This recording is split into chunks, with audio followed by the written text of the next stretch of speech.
ದೇವರ ಪ್ರೀತಿಗೆ ಪಾತ್ರರಾದ ಪ್ರಿಯ ದೇವಜನರೇ, ನಮ್ಮ ಕರ್ತನಾದ ಯೇಸು ಕ್ರಿಸ್ತನ ಕೃಪೆಯು ನಿಮ್ಮ ಮೇಲೆ ಅತ್ಯಧಿಕವಾಗಿದೆ. ಆ ಕೃಪೆಯು ನಿಮ್ಮ ಜೀವಿತದಲ್ಲಿ ನಿರರ್ಥಕವಾಗದಿರಲಿ. ಕರ್ತನ ಕಡೆಗೆ ತಿರುಗಿಕೊಳ್ಳಿರಿ ಎಂಬುದೇ ಈ ಸಂದೇಶದ ಪ್ರಾಮುಖ್ಯವಾದ ವಿಷಯ. ಅದಕ್ಕನುಗುಣವಾಗಿ ನಾವಿದನ್ನ ಓದುವಂತ ದೇವರ ವಾಕ್ಯದ ಭಾಗ ಲೂಕ 13:5 ಲೂಕ 13:5. ನಮ್ಮ ಕರ್ತನಾದ ಯೇಸು ಕ್ರಿಸ್ತನ ನೇರವಾದ ನುಡಿಗಳು. ಹಾಗಲ್ಲವೆಂದು ನಿಮಗೆ ಹೇಳುತ್ತೇನೆ, ದೇವರ ಕಡೆಗೆ ತಿರುಗಿಕೊಳ್ಳದಿದ್ದರೆ ನೀವೆಲ್ಲರೂ ಅವರಂತೆ ಹಾಳಾಗಿ ಹೋಗುವಿರಿ ಎಂದು ಹೇಳಿದನು. ಇಲ್ಲಿರುವಂಥ ವಾಕ್ಯ ಭಾಗ, ಯೇಸು ಕ್ರಿಸ್ತನ ಬಳಿಗೆ ಕೆಲವರು ಬಂದಿದ್ದಾರೆ. ಅವರು ಯೇಸು ಕ್ರಿಸ್ತನ ಬಳಿಗೆ ಬರುವಾಗ ಒಂದು ವಿದ್ಯಮಾನವನ್ನ ಅಥವಾ ಒಂದು ಸುದ್ದಿಯನ್ನು ತಕ್ಕೊಂಡು ಬಂದಿದ್ದಾರೆ. ಆ ಸುದ್ದಿ ಏನೆಂಬುದಾಗಿ ಹೇಳಿದ್ರೆ, ಪಿಲಾತ ಗಲಿಲಾಯದವರ ರಕ್ತವನ್ನ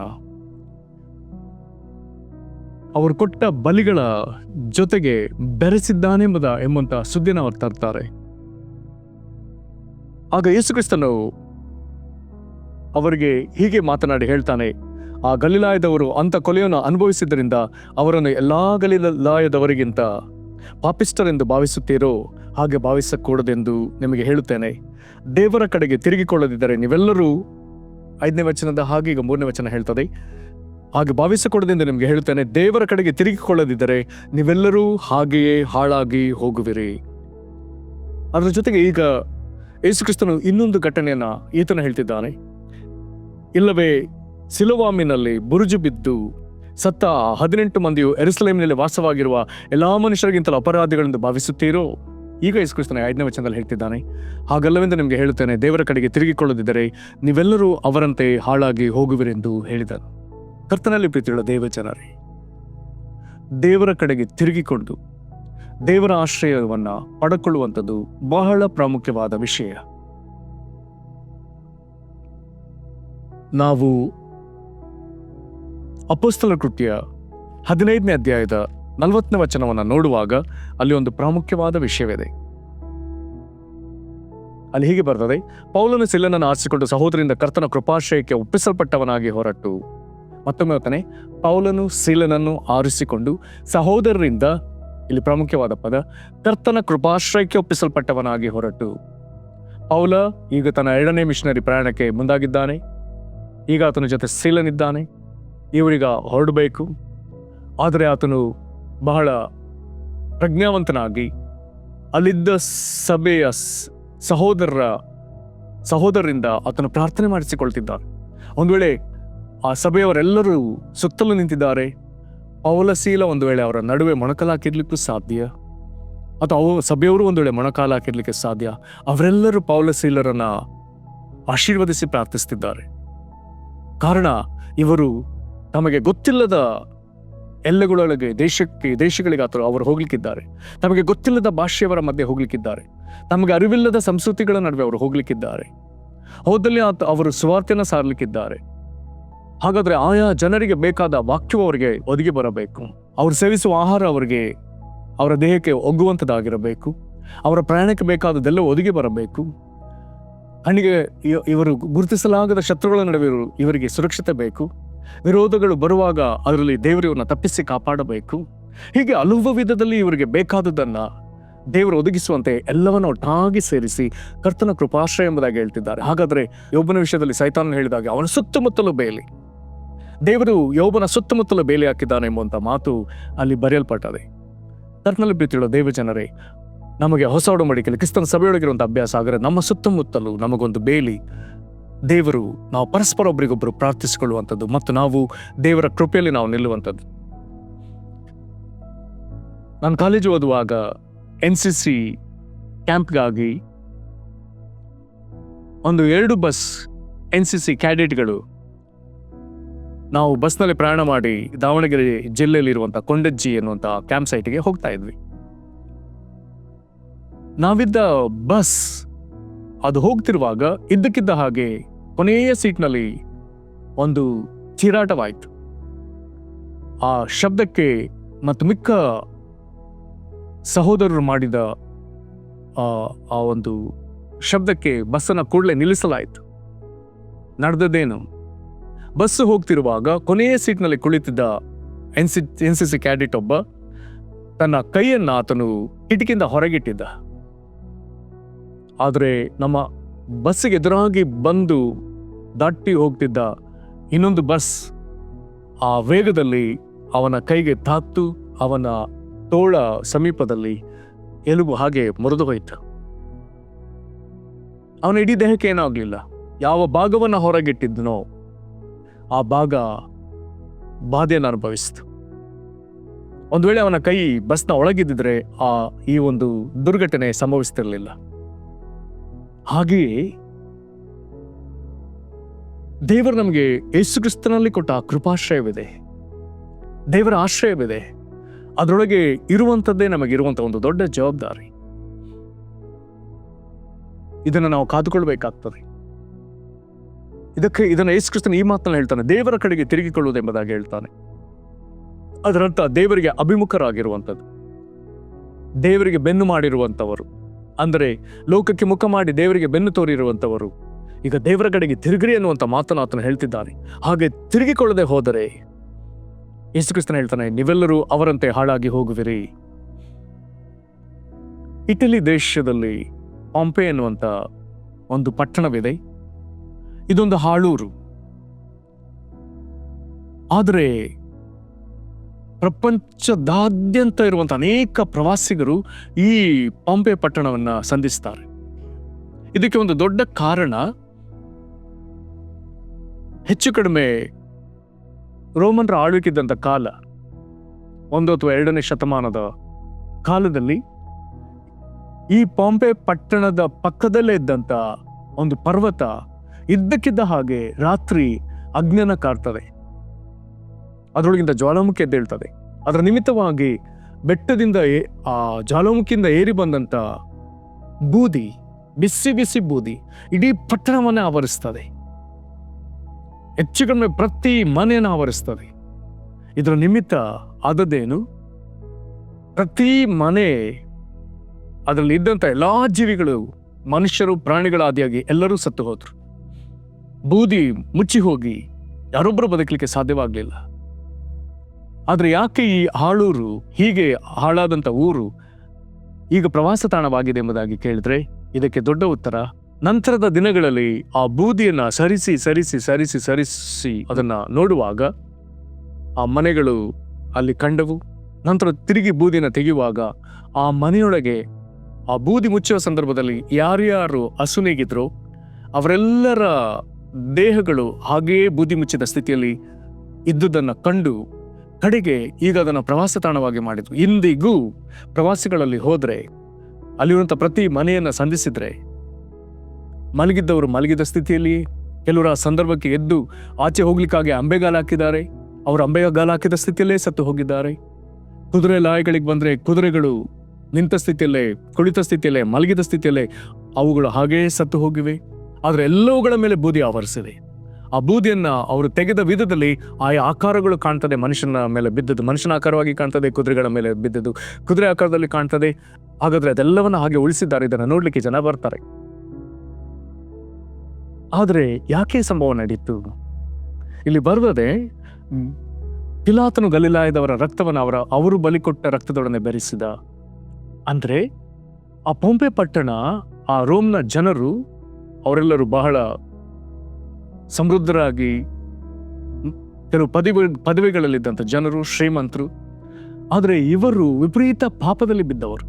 ಇವರಿಗೆ ಪಾಪ ಮಾಡುವುದಕ್ಕಾಗಿ ಅಶ್ಲೀಲ ಚಿತ್ರಗಳನ್ನ ಅವರ ಗೋಡೆಗಳ ಮೇಲೆ ಬರಕೊಂಡವರು, ಚಿತ್ರಣ ಮಾಡಿದವರು. ಅದನ್ನು ಇಂದಿಗೂ ನೋಡ್ಲಿಕ್ಕೆ ಸಿಗ್ತದೆ. ಅವರು ಆ ಚಿತ್ರ ನೋಡುವಾಗ ಇವರೊಳಗೆ ಪಾಪ ಉದ್ರೇಕವಾಗಬೇಕು. ಹೀಗೆ ಇವರು ತಿಂಗಳು ಪೂರ್ತಿ ವಿಪರೀತ ಪಾಪದಲ್ಲಿ ಅವರು ಗಂಡಸರು ಹೆಂಗಸರು ನಡ್ಕೊಳ್ತಾರೆ. ಆದರೆ ತಿಂಗಳ ಅಂತ್ಯ ಬರುವಾಗ ಅವರು ಒಬ್ಬ ಅಮಾಯಕ ಮನುಷ್ಯನನ್ನ ಕರೆತಂದು ಊರ ಮಧ್ಯದಲ್ಲಿ ಅವನನ್ನ ಬಲಿ ಕೊಡ್ತಾರೆ. ಅವನು ಬಲಿ ಕೊಟ್ಟಾಗ ಅವನು ಒದ್ದಾಡಿ ರಕ್ತಕಾರಿ ಸಾಯುವಾಗ ಇವರು ನಮ್ಮ ಪಾಪ ಪರಿಹಾರವಾಯ್ತೆಂಬುದಾಗಿ ಹಿಂದಕ್ಕೆ ಹೋಗುವಂಥದ್ದು, ಮತ್ತೆ ಅದೇ ಪಾಪದ ವಿಕೃತ ಜೀವನ.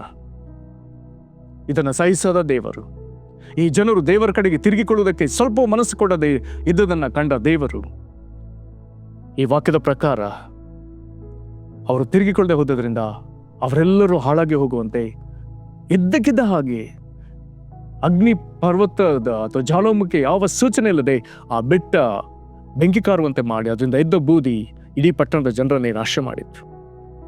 ಕರ್ತನಲ್ಲಿ ಪ್ರೀತಿಯುಳ್ಳ ದೇವ ಜನರೇ, ಇಲ್ಲಿ ಯೇಸು ಕ್ರಿಸ್ತನು ಬಹಳ ಗಂಭೀರವಾಗಿ ಎಚ್ಚರಿಕೆ ಕೊಡ್ತಿದ್ದಾನೆ. ದೇವರ ಕಡೆಗೆ ತಿರುಗಿಕೊಳ್ಳದೆ ಹೋದರೆ ನೀವು ಅವರಂತೆ, ಮೊದಲು ಹೇಳ್ತಾನೆ ಹಾಳಾಗಿ ಹೋಗುವಿರಿ, ತಿರುಗಿ ಹೇಳ್ತಾನೆ ದೇವರ ಕಡೆಗೆ ತಿರುಗಿಕೊಳ್ಳದೆ ಹೋದರೆ ನೀವೆಲ್ಲರೂ ಅವರಂತೆ. ಮೊದಲು ಹೇಳ್ತಾನೆ ನೀವೆಲ್ಲರೂ ಹಾಗೆಯೇ, ನಂತರದಲ್ಲಿ ಹೇಳ್ತಾನೆ ನೀವೆಲ್ಲರೂ ಅವರಂತೆ. ಹಾಗಾದ್ರೆ ಹಿಂದೆ ನಾಶವಾದವರು ಯಾವ ರೀತಿ ನಾಶವಾದರು, ಹಿಂದೆ ನಾಶವಾದವರು ಎಂಥವರೋ ಅವರಂತೆ ನೀವು ಸಹ ಹಾಳಾಗಿ ಹೋಗುವಿರೆಂಬುದಾಗಿ ಯೇಸು ಹೇಳ್ತಿದ್ದಾನೆ. ಯೇಸು ಕ್ರಿಸ್ತನ ರಕ್ಷಣಾ ಕಾರ್ಯ ಎಲ್ಲರಿಗಾಗಿ, ಆತನ ಪಾಪ ಕ್ಷಮಾಪಣೆ ಎಲ್ಲರಿಗಾಗಿ. ಆದರೆ ಅದನ್ನು ಬಯಸಿ ನೀನು ಬರಲೇಬೇಕು.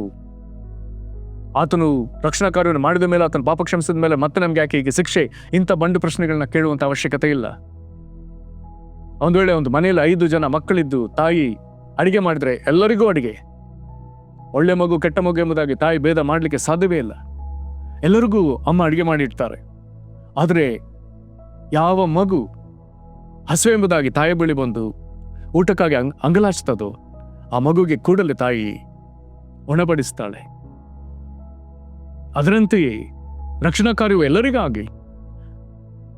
ಲೋಕದ ಮನುಷ್ಯರಲ್ಲಿ ಯಾರು ದೇವರ ಕಡೆಗೆ ಬಂದು ಯೇಸುಕ್ರಿಸ್ತನ ಬಳಿಗೆ ಬಂದು, ಯೇಸುವೆ ನಾನು ಪಾಪಿನ, ನನ್ನ ಕ್ಷಮಿಸು, ನೀನು ನನಗೋಸ್ಕರ ಕಲ್ವಾರಿ ಶಿಲುಬೆಯಲ್ಲಿ ನನ್ನ ಪಾಪಗಳಿಗಾಗಿ ಶ್ರಮೆಯನ್ನು ಅನುಭವಿಸಿದ್ದಿ, ನನಗಾಗಿ ರಕ್ತ ಸುರಿಸಿದ್ದಿ, ನನಗಾಗಿ ಪ್ರಾಣ ಕೊಟ್ಟಿದ್ದಿ ಮತ್ತು ಸತ್ತು ಜೀವಿತನಾಗಿ ಎದ್ದು ಬಂದಿದ್ದೆ ಎಂದು ನಾನು ನಂಬ್ತೇನೆ.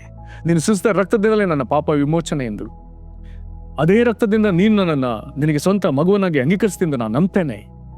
ಯೇಸುವೆ ನನ್ನ ಹೃದಯದಲ್ಲಿ ಸ್ವಂತ ರಕ್ಷಕನಾಗಿ ಬಾ ಎಂಬುದಾಗಿ ದೇವರ ಕಡೆಗೆ ತಿರುಗಿ, ನಾವು ಲೋಕದಲ್ಲಿದ್ದು ಲೌಕಿಕವಾಗಿ ನಡೆಸಿದ ಎಲ್ಲಾ ಕಾರ್ಯಗಳನ್ನ ಬಿಟ್ಟು ಬಿಟ್ಟವರಾಗಿ, ದೇವರ ನೀತಿಯನ್ನ ಹಿಡ್ಕೊಂಡವರಾಗಿ ದೇವರಿಗಾಗಿ ಜೀವಿಸುವಂತೆ ಯೇಸು ಕ್ರಿಸ್ತನನ್ನ ಹೃದಯದಲ್ಲಿ ಸ್ವಂತ ರಕ್ಷಕನಾಗಿ ಅಂಗೀಕರಿಸುವಂಥದ್ದು ಬಹಳ ಅವಶ್ಯ. ಈ ವಾಕ್ಯಗಳನ್ನ ಓದುವಾಗ ನಮ್ಮ ಹೃದಯದಲ್ಲಿ ದೇವರ ಭಯ ಉಂಟಾಗಲಿ. ಇಂಥ ಆಪತ್ತುಗಳು ಎಷ್ಟು ಸಮೀಪದಲ್ಲಿದೆಯೋ ನಮಗೆ ಗೊತ್ತಿಲ್ಲ. ದೇವರಿಗಾಗಲೇ ನಮಗೆ ಸಾಕಷ್ಟು ಅವಕಾಶ ಕೊಟ್ಟಿದ್ದಾನೆ. ತನ್ನ ಕೃಪೆಯಿಂದ ಆತ ನಮ್ಮನ್ನು ಶಿಕ್ಷಿಸದೆ ನಾವು ಬದುಕುಳಿಯುವಂತೆ ಸಾಕಷ್ಟು ಅವಕಾಶ ಕೊಟ್ಟಿದ್ದಾನೆ. ಆದರೆ ಎಂದು ಇಂಥ ವಿಕೋಪಗಳು ನಮ್ಮ ಮೇಲೆ ಬರ್ಲಿಕ್ಕಿದೆಯೋ ನಮಗೆ ಗೊತ್ತಿಲ್ಲ. ಕರ್ತನಲ್ಲಿ ಪ್ರೀತಿಯುಳ್ಳ ದೇವ ಜನರೇ, ದೇವರು ಇರುವಲ್ಲಿ ನಾವು ಸುರಕ್ಷಿತರು. ದೇವರು ನನ್ನಲ್ಲಿಯೂ ನಾನು ದೇವರಲ್ಲಿಯೂ, ದೇವರು ನಿನ್ನಲ್ಲಿಯೂ ನೀನು ದೇವರಲ್ಲಿಯೂ. ದೇವರ ಕಡೆಗೆ ತಿರುಗಿಕೊಳ್ಳಲೇಬೇಕು, ಇದು ಕಡ್ಡಾಯ. ಇನ್ನೂ ಹೃದಯವನ್ನ ಕಠಿಣ ಮಾಡಿಕೊಳ್ಳೋದು ಬೇಡ. ಇಲ್ಲಿರುವಂತಹ 2 ಘಟನೆ, ಅವರು ಕೊಟ್ಟ ಬಲಿಯಲ್ಲಿ ಗಲಿಲಾಯದವರ ರಕ್ತವನ್ನು ಬೆರೆಸಿದ ಘಟನೆ, ಬುರುಜು ಬಿದ್ದು ತೀರಿ ಹೋದವರ ಘಟನೆ, ಬಸ್ ಪ್ರಯಾಣದಲ್ಲಿ ಕೈ ಹೊರಗೆ ಬಿಟ್ಟವನ ಘಟನೆ, ಇಟಲಿಯ ಪಾಂಪೆ ಪಟ್ಟಣದ ಘಟನೆ.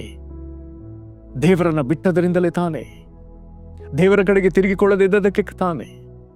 ಇಂಥ ಸಂಗತಿ ನಮ್ಮ ಯಾರ ಜೀವಿತದಲ್ಲಿಯೂ ಬೇಡ, ನಮ್ಮ ಯಾರ ಕುಟುಂಬದಲ್ಲಿಯೂ ಬೇಡ. ದೇವರು ಇಂದಿಗೂ ನಮ್ಮನ್ನು ರಕ್ಷಿಸಲಿಕ್ಕೆ ಆತನು ಸಿದ್ಧನಿದ್ದಾನೆ. ನಾವು ಮಾಡಬೇಕಾದದೊಂದೇ, ನಮ್ಮ ಹೃದಯದ ಕಠಿಣತೆಯನ್ನು ಬಿಟ್ಟು ಬಿಟ್ಟು ದೇವರ ಕಡೆಗೆ ತಿರುಗುವುದೊಂದೇ ನಮ್ಮ ಎದುರಿರುವಂಥ ಏಕೈಕ ಮಾರ್ಗ. ಆತನ ಮಗನಾದ ಯೇಸು ಕ್ರಿಸ್ತನನ್ನು ಆಶ್ರಯಿಸುವುದೊಂದೇ ನಮ್ಮ ಎದುರಿರುವಂಥ ಏಕೈಕ ಮಾರ್ಗ. ಪ್ರೇರೆ, ದೇವರು ನಮ್ಮ ಮುಂದೆ ನಮ್ಮ ಉಳಿವಿನ ಅಥವಾ ನಮಗೆ ಜೀವದ ಮಾರ್ಗವನ್ನು ಆತನು ತೆರೆದಿಟ್ಟಿದ್ದಾನೆ, ನೀತಿಯ ಮಾರ್ಗವನ್ನು ತೆರೆದಿಟ್ಟಿದ್ದಾನೆ. ನಾವು ಬೇಗ ಅದರೊಳಗೆ ಬಂದು ಸೇರೋಣ. ಆತನ ಮಗನಾದ ಯೇಸು ಕ್ರಿಸ್ತನನ್ನು ಸನ್ಮಾನಿಸೋಣ, ನಮ್ಮನ್ನು ಒಪ್ಪಿಸಿಕೊಳ್ಳೋಣ. ನಾವು ಪ್ರಾರ್ಥನೆ ಮಾಡೋಣ. ಕರ್ತನಾದ ಯೇಸುವೇ, ಎಂತಹ ಒಂದು ಎಚ್ಚರಿಕೆ ಮಾತನ್ನು ನೀನು ಮಾತನಾಡಿದಿ, ಅದಕ್ಕಾಗಿ ನಾವು ನಿನಗೆ ಸ್ತೋತ್ರ ಸಲ್ಲಿಸ್ತೇವೆ.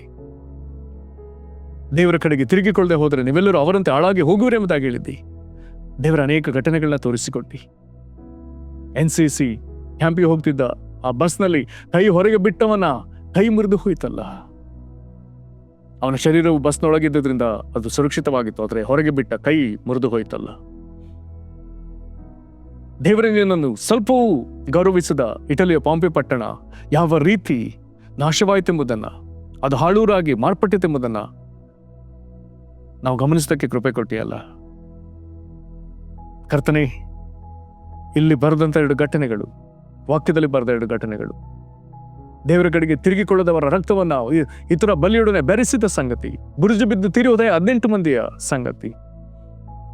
ಕರ್ತನೆ, ದೇವರನ್ನು ಸ್ವಲ್ಪವೂ ಸನ್ಮಾನಿಸದೆ ಪಿಕ್ನಿಕ್ಕಿಗೆ ಹೋಗಿ ನಾಶವಾದವರ ಸಂಗತಿ. ದೇವರೇ, ನಮ್ಮ ಹೃದಯವನ್ನು ಇಂದಿಗೂ ನಾವು ಕಠಿಣ ಮಾಡಿಕೊಳ್ಳದೆ ನಾವೆಲ್ಲರೂ ವೈಯಕ್ತಿಕವಾಗಿ ಕುಟುಂಬವಾಗಿ ಕರ್ತನೆ ನಿನ್ನ ಬಳಿಗೆ ಬರುವುದಕ್ಕೆ ಕೃಪೆ ಕೊಡು. ನಾಶವಾಗದಿರುವುದಕ್ಕೆ ದಯಮಾಡಿ ಮತ್ತೊಂದು ಅವಕಾಶ ಕೊಡು. ದೇವರೇ, ನಿನ್ನ ಕೋಪ ನಮ್ಮ ಮೇಲಿದ್ರು, ನಮ್ಮ ಕುಟುಂಬದ ಮೇಲಿದ್ರು, ನಮ್ಮನ್ನು ದಯಮಾಡಿ ಮನ್ನಿಸಿ ಮತ್ತೊಂದು ಅವಕಾಶ ಕೊಡು ಸ್ವಾಮಿ. ನಮ್ಮ ಹೃದಯವನ್ನು ನಿನ್ನ ಕಡೆಗೆ ತಿರುಗಿಸಿಕೊ ಕರ್ತನೆ. ಪ್ರಲಾಪದ ಗ್ರಂಥಕರ್ತನು ಆತನು ಹೇಳುವ ವಿಧದಲ್ಲಿ ನಾವು ಪ್ರಾರ್ಥಿಸ್ತೇವೆ. ದಯಮಾಡಿ ನಮ್ಮ ಹೃದಯ ನಿನ್ನ ಕಡೆಗೆ ತಿರುಗಿಸಿಕೊ. ಆತನು ಹೇಳ್ತಾನೆ, ನಮ್ಮ ನಿನ್ನ ಕಡೆಗೆ ತಿರುಗಿಸು, ನೀನು ತಿರುಗಿಸಿದ ಹಾಗೆ ತಿರುಗುವೆವು. ದೇವರೇ, ನೀನು ನಮ್ಮನ್ನು ತಿರುಗಿಸು, ನಿನ್ನ ಕಡೆಗೆ ತಿರುಗಿಸು. ನೀನು ಹೇಗೆ ತಿರುಗಿಸಿದ ಹಾಗೆ ನಾವು ತಿರುಗ್ತೇವೆ ಸ್ವಾಮಿ. ಮತ್ತು ಆತನು ಹೇಳ್ತಾನೆ, ಪೂರ್ವಕಾಲದ ಸುಸ್ಥಿರ ನಮಗೆ ಮತ್ತೆ ದಯಪಾಲಿಸು. ದೇವರೇ, ನೀನು ಮೊದಲು ನಮಗೆ ಉತ್ತಮ ಸ್ಥಿತಿಯನ್ನು ಏರ್ಪಡಿಸಿಕೊಟ್ಟಿದ್ದೆ, ಅದನ್ನು ನಾವು ಕಳ್ಕೊಂಡಿದ್ದೇವೆ. ತಿರುಗಿ ನಾವು ಅದನ್ನು ಅನುಭವಿಸೋದಕ್ಕೆ ಕೃಪೆ ಕೊಡು. ಜಗದುತ್ಪತ್ತಿಗೆ ಮೊದಲು ಯೇಸುವೆ ನಿನಗಿದ್ದ ಆ ಮಹಿಮೆಯಲ್ಲಿ ನಮ್ಮನ್ನು ಸೇರಿಸಬೇಕೆಂದಿದೆಯಲ್ಲ, ಅಲ್ಲಿಗೆ ನಮ್ಮನ್ನು ತಿರುಗಿ ಸೇರಿಸು. ನಿತ್ಯತ್ವದಲ್ಲಿ ನಮ್ಮನ್ನು ಸೇರಿಸು. ಸುನಿರೀಕ್ಷೆಯುಳ್ಳ ಸೆರೆಯವರೆಂಬುದಾಗಿ ಹೇಳಿದ್ಯಲ್ಲ ದೇವರೇ, ನಾವು ಸುನಿರೀಕ್ಷೆಯೊಳಗೆ ಮುಂದುವರ್ಲಿಕ್ಕಾಗುವಂತೆ ಈಗಿರುವಂಥ ಸಕಲ ಸೆರೆಗಳು ಯೇಸು ಕ್ರಿಸ್ತನ ಹೆಸರಿನಲ್ಲಿ ಕರ್ತನೆ ಅದು ಮುರಿಯಲ್ಪಡಲಿ. ವೈರು ನಮ್ಮ ಮೇಲಿಟ್ಟದ ಎಲ್ಲಾ ವಿಧದ ನೊಗಗಳು ನಜರೇತಿನ ಯೇಸು ಕ್ರಿಸ್ತನ ಹೆಸರಲ್ಲಿ ಮುರಿಯಲ್ಪಡಲಿ. ಆತನು ಹಾಕಿದ ಬಂಧನದ ಕಣಿಗಳು ಬಿಚ್ಚಲ್ಪಡಲಿ. ಶಾಪದ ಕಟ್ಟುಗಳು ಬಿಚ್ಚಲ್ಪಡಲಿ. ನೀವು ಪುಷ್ಟಾದ ಕಾರಣ ನೊಗಗಳನ್ನು ಮುರಿದು ಬಿಡಿಯುವರು ಎಂಬುದಾಗಿ ಹೇಳಿದ್ರಿಂದ ಕರ್ತನೆ, ನಿನ್ನನ್ನು ನಂಬಿ ನಿನ್ನ ಪ್ರೇಮಗನನ್ನು ಯೇಸು ಕ್ರಿಸ್ತನನ್ನು ಸನ್ಮಾನಿಸಿ ಅಂಗೀಕರಿಸಿ ನನಗೆ ರಕ್ಷಣೆ ಬೇಕೆಂಬುದಾಗಿ ಬಂದ ಪ್ರತಿಯೊಬ್ಬರನ್ನ ಈಗ ಪವಿತ್ರಾತ್ಮದಿಂದ ಅಭಿಷೇಕಿಸು. ಅಭಿಷೇಕವು ಸಕಲ ನೊಗಗಳನ್ನ ಮುರಿದು ಬಿಡಲಿ ಸ್ವಾಮಿ. ಕರ್ತನ ಆತ್ಮನ ಯಾರಲ್ಲಿದ್ದಾನೋ ಅವರಿಗೆ ಬಿಡುಗಡೆ ಎಂಬುದಾಗಿ ಹೇಳಿದ್ರಿಂದ ದೇವರ ಆತ್ಮನನ್ನು ದಯಮಾಡಿ ಒದಗಿಸು. ನಿನ್ನ ಮಕ್ಕಳಾದ ನಾವು ನಿನ್ನಲ್ಲಿ ಅನುಭವಿಸಬೇಕಾದ ಸ್ವಾತಂತ್ರ್ಯವನ್ನು ಒದಗಿಸು. ನಿನ್ನ ನೀತಿಯಲ್ಲಿ ನಮ್ಮನ್ನು ಮತ್ತು ನಿನ್ನ ಭಯಭಕ್ತಿಯಲ್ಲಿ ನಮ್ಮನ್ನು ಮುಂದುವರಿಸು. ನಮ್ಮ ನಿನ್ನ ಕರಗಳಿಗೆ ಒಪ್ಪಿಸಿಕೊಡ್ತೇವೆ ಯೇಸು ಕ್ರಿಸ್ತನ ಹೆಸರಿನಲ್ಲಿ ಬೇಡಿದ್ದೇವೆ ನಮ್ಮ ತಂದೆಯೇ, ಆಮೇನ್. ಕರ್ತನು ನಿಮ್ಮನ್ನು ಆಶೀರ್ವದಿಸಲಿ. ಸುವಾರ್ತೆ ತಲುಪದ ಊರು ಇರಲೇಬಾರದು, ಸಭೆಯೂ ಇಲ್ಲದ ಗ್ರಾಮ ಇರಬಾರದೆಲ್ಲಿಯೂ. ಸುವಾರ್ತೆ ತಲುಪದ